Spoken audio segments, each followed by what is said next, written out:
ये किसी ने ठेका नहीं ले रखा कि व्यासपीठ पर कौन बैठ सकता कौन नहीं। मैं बुरा नहीं मानने वाली बात है यहाँ, मैंने कई ब्राह्मणों को मदरा पीते देखा है, मांस खाते देखा है, और कई यदुवंशियों को माला फेरते देखा है।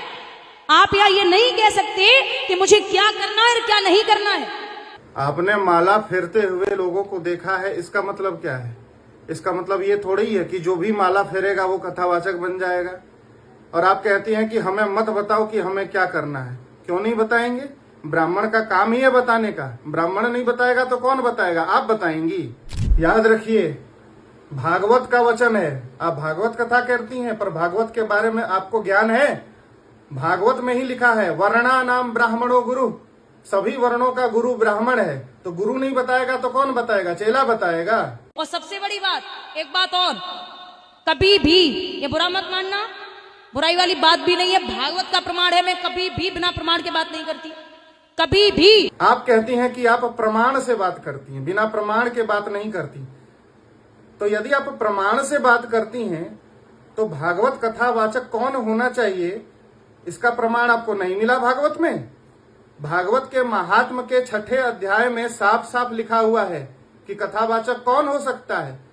बोले विरक्तो वैष्णवो विप्रो वेद शास्त्र विशुद्धिकृत। विप्र का अर्थ क्या होता है?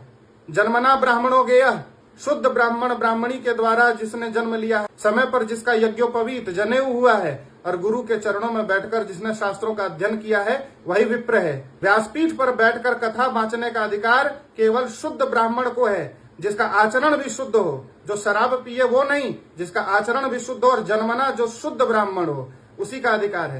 झूठ मत बोलिए, ये झूठ अधिक दिन तक टिकता नहीं है। ज्यादातर मैंने सुना अपने कानों से, कभी भी वक्ता जो ब्राह्मण होगा वो यदुवंशियों की चर्चा नहीं बोलेगा। यदुवंश कहां से शुरू हुआ? बहुत कम बोलते हैं, बहुत ही कम। और जबकि अगर देखा जाए भगत जी, तो यदुवंशियों में आप जो भागवत उठाना, शुक्राचार्य की बिटिया थी देवयानी। शुक्राचार्य कौन है? बोलिए जरा। ब्राह्मण। शुक्राचार्य कौन है? ब्राह्मण। और यदुवंशी राजा याति कौन थे? यादव। तो ब्राह्मण की बिटिया यादवों के लिए हो गई, तो वो कौन हुए? हमारे और आपके ब्राह्मण। सोच लो कि यदुवंशी कौन हुए? ब्राह्मण के। बेटी हो गई यदुवंशियों के लिए, तो कौन हुए? मानी हो गए ना। इतना दिमाग में बिठा लेना।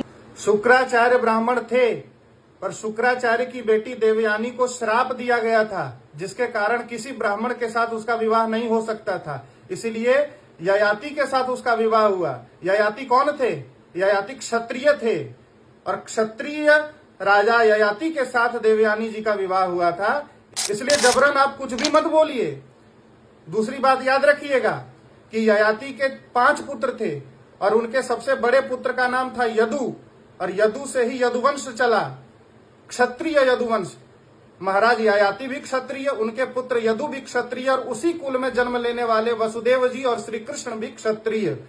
इसलिए सोच समझकर बोलिए। यदि आपको भागवत के बारे में कुछ भी ज्ञान नहीं है तो भागवत कथा कहना बंद कर दीजिए, पर समाज में गलत जानकारी मत दीजिए, लोगों के बीच में अफवाह मत फैलाइए।